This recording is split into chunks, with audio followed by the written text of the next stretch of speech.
All right. Welcome to the first ever episode of the Dr. Joe Show. I am your host, Dr. Joe. So we have a podcast, it's a supported learning podcast, but this is something that I've been wanting to start for a couple months now. Just a chance to talk live to viewers to help them in all things related to education.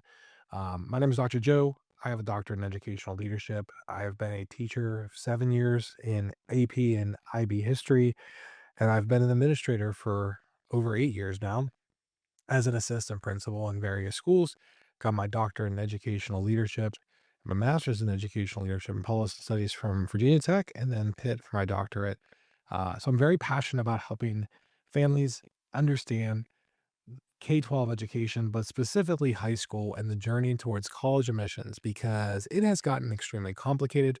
I know from owning a business myself, founding a tutoring company, helping kids prepare for their AP exams, and then later on helping them with SAT and ACT and now college admissions, that it is extremely complicated out there. And a lot of families out there are navigating it for the first time. So I want to offer a opportunity for families to be able to just ask questions and get help uh, through this journey because you really only have one or two shots to get it right, depending on how many kids you have. And yeah, it's getting harder and more complicated. So, welcome again. My name is Dr. Joe. I hope we're broadcasting live, I think, on a couple different channels.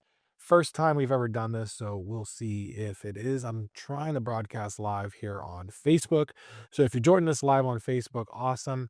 I'm going to see if we have viewers here on the group broadcasting live to our group ACE and AP exams and also just joining us from wherever you are. If you're on YouTube, awesome, welcome. So we're gonna spend the next little bit of time together going over uh, all things education, but specifically tonight, we will do the college list since it is June. It is June 1.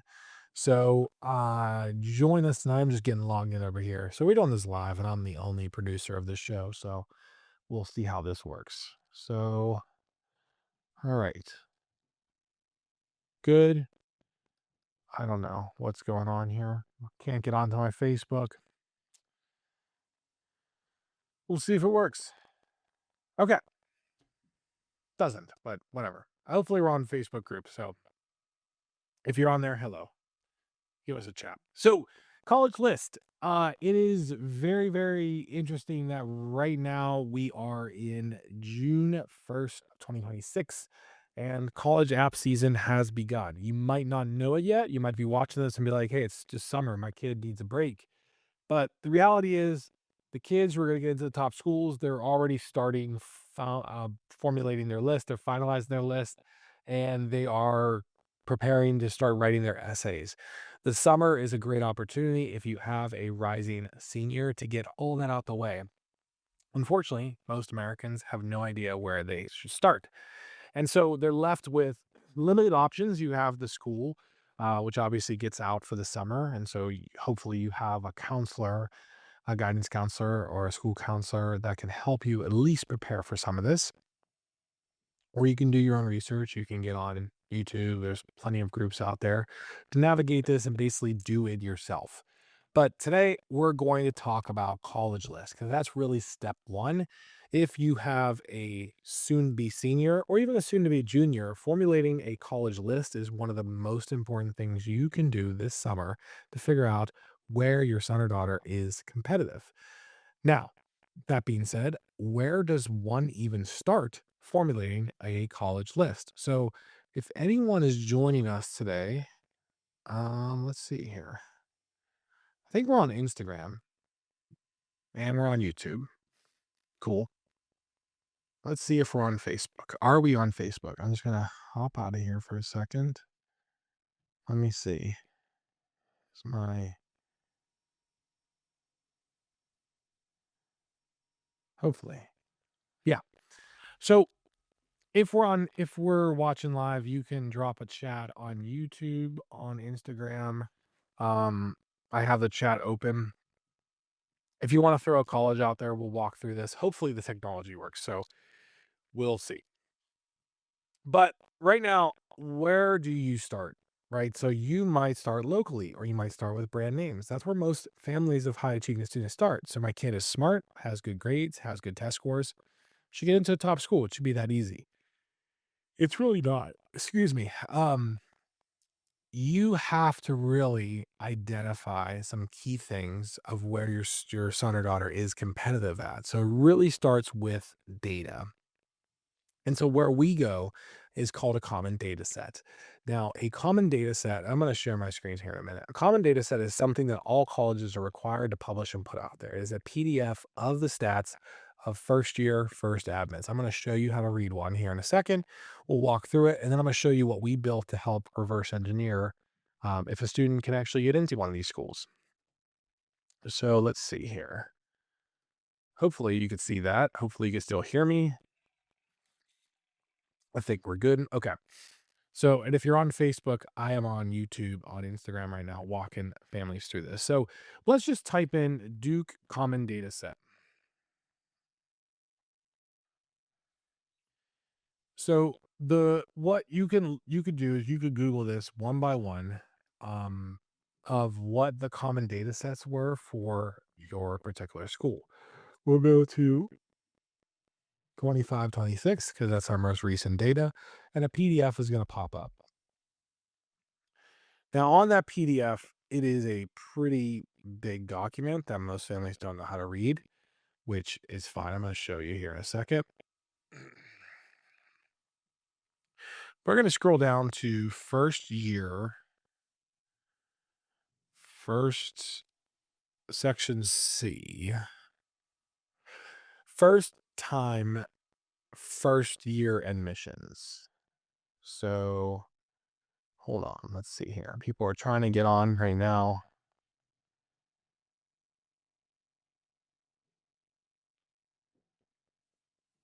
Let's see. We have a family trying to join right now. So my restream is not working. Hopefully, we're still broadcasting live. The first year, first time applications, that's section C. So this is the total number of students applied, the total number of students who got admitted, and the students who enrolled, right? So they want these students they want their yield to be high. They don't want kids, if they got into Duke, they got into other places. They want their admits to be close to their enrollees. But you can see that this is very competitive to get into. So we go down, we get some admission requirements, credits, basis for selection. And this is where you see a matrix of academic and non-academic materials. First show and I have a cold, so not off to a great start. So first year academic, what they're looking for. This is going to change per school depending on what you can view here. Let me see. Someone is trying to get on and we don't see. Let me see here. If you're trying to get on right now, give me a comment here. I am trying my best. I'll tell you what, not having a team is not great for depressants. Doing this live is not always the most ideal. Let's see here. Let me see. I'm trying to get some people here that are joining live. Okay. Looks like Tina is on. Tina, welcome.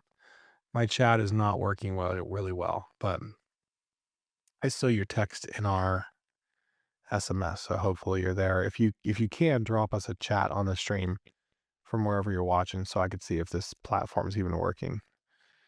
But technology is wonderful. So, Tina, shout out to you. Give us a comment. Okay, so we're talking about the common data set. And again, the common data set has Oh man,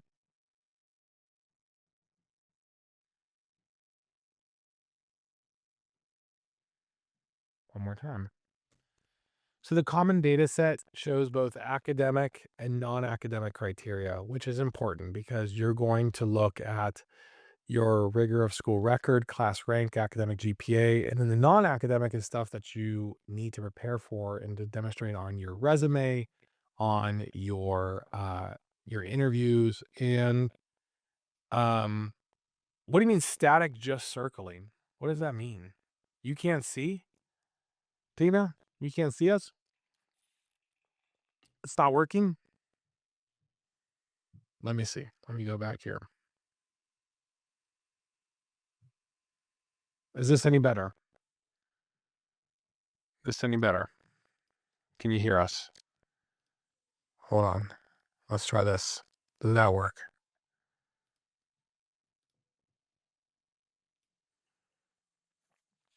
One day we'll get this right.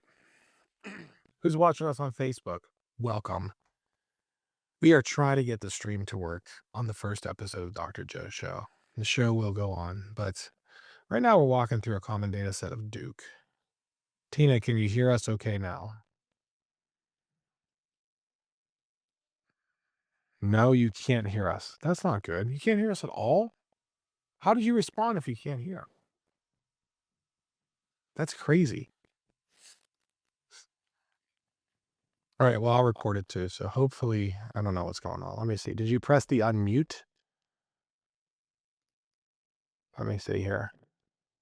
This is crazy. Technical issues here.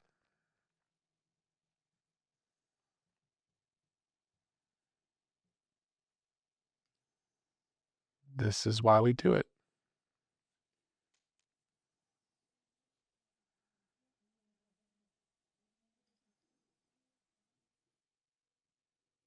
Hello?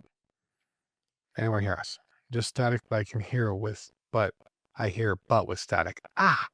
Okay, let me turn this down. Let's see if this is better. Is that any better? Hopefully that's a little better. Might be my microphone just too close to everything.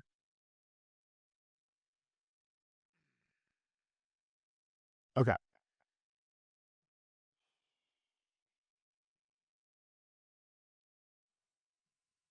Not the best at first episode. All right, Tina, hopefully that's better. And I'm going to go back to my Chrome capture here. Let's see. Hopefully that's a little bit better. All right. So the common app or the common data set, academic, non-academic. Then we scroll down if the SAT, ACT is required.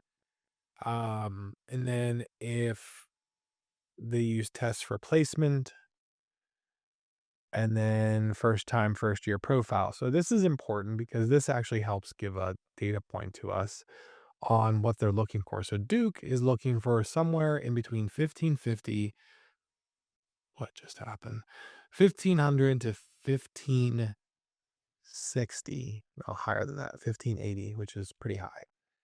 So if your starter daughter got in the mid 1500s, then they have a data point that they would potentially be in the 50th percentile for Duke. If you don't have that, then it is a reach school.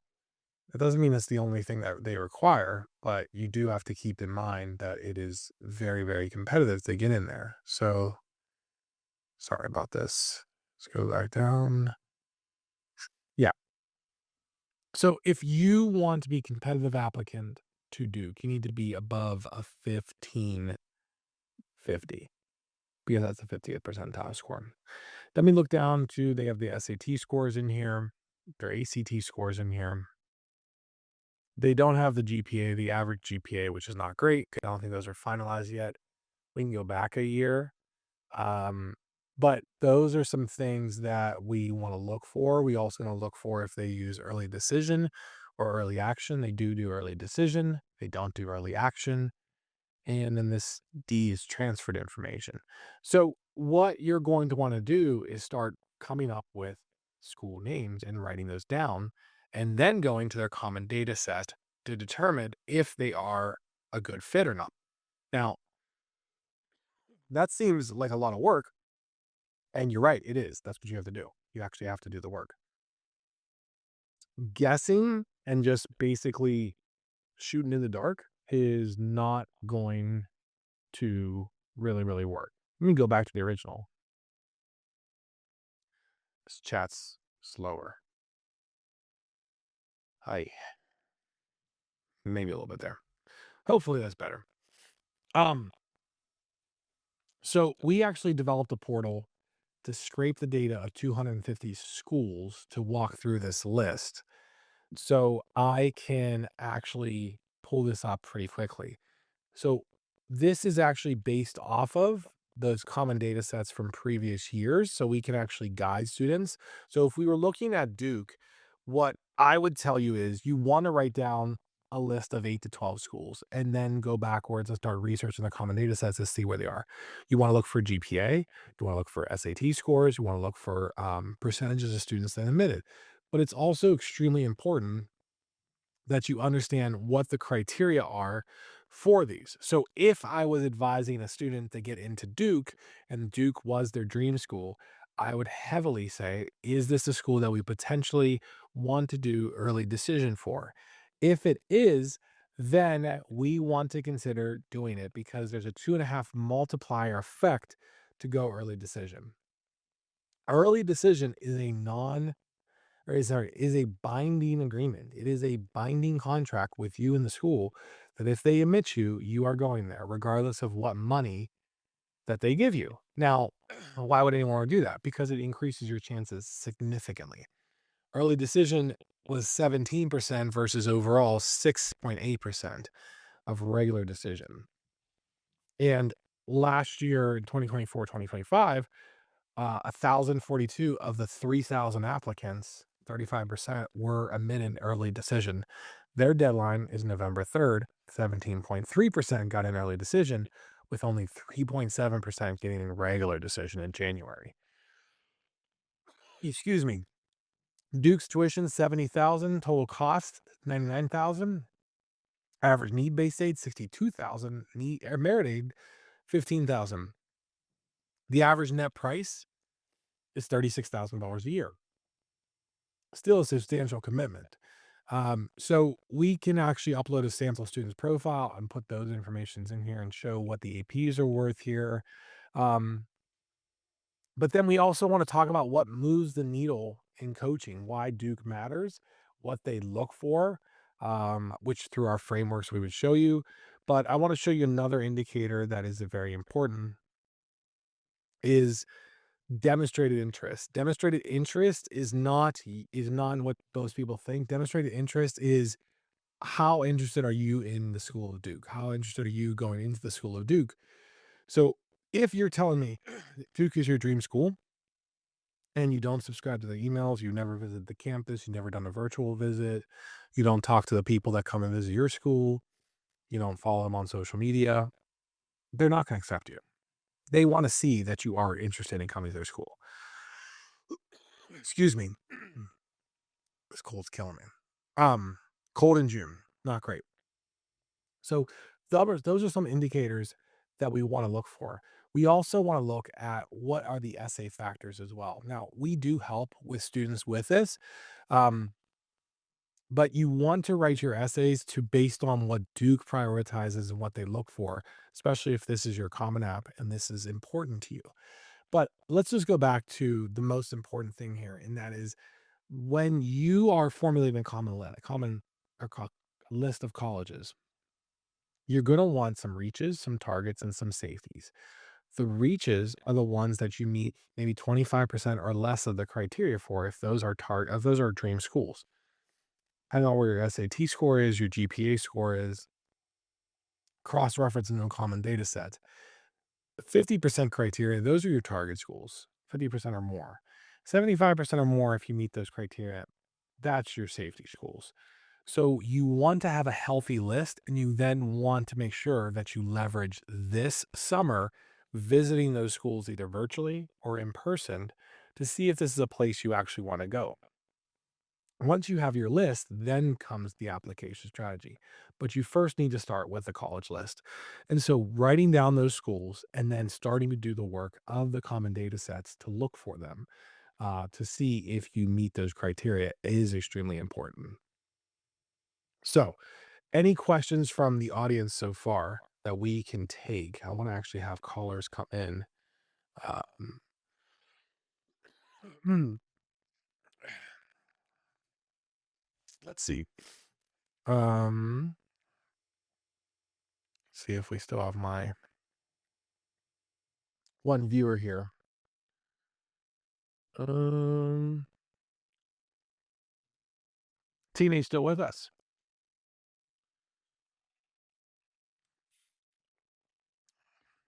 Do you want to call in, ask a question?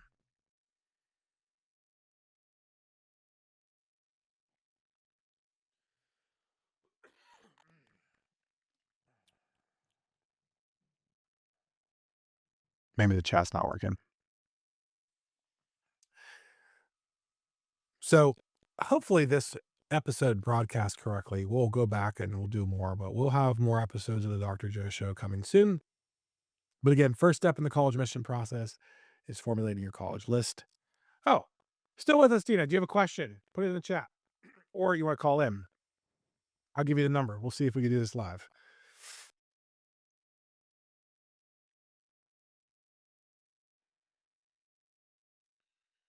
Let's see here.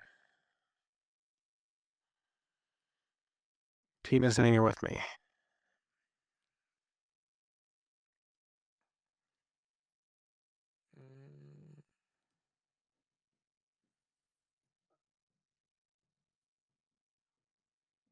Tina made it.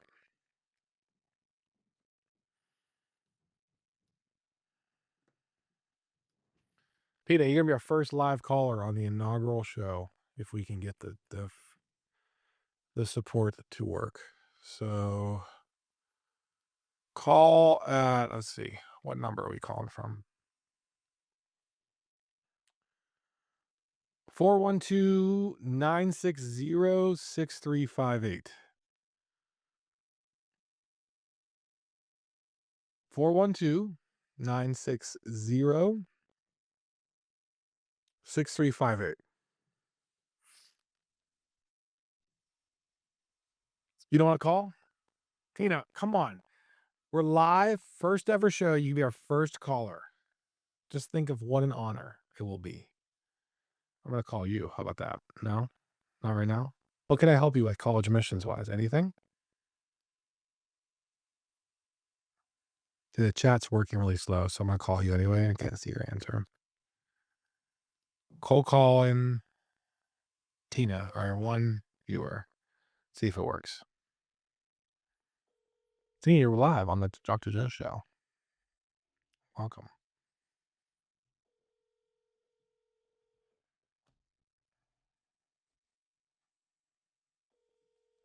Not working. Should not pick up.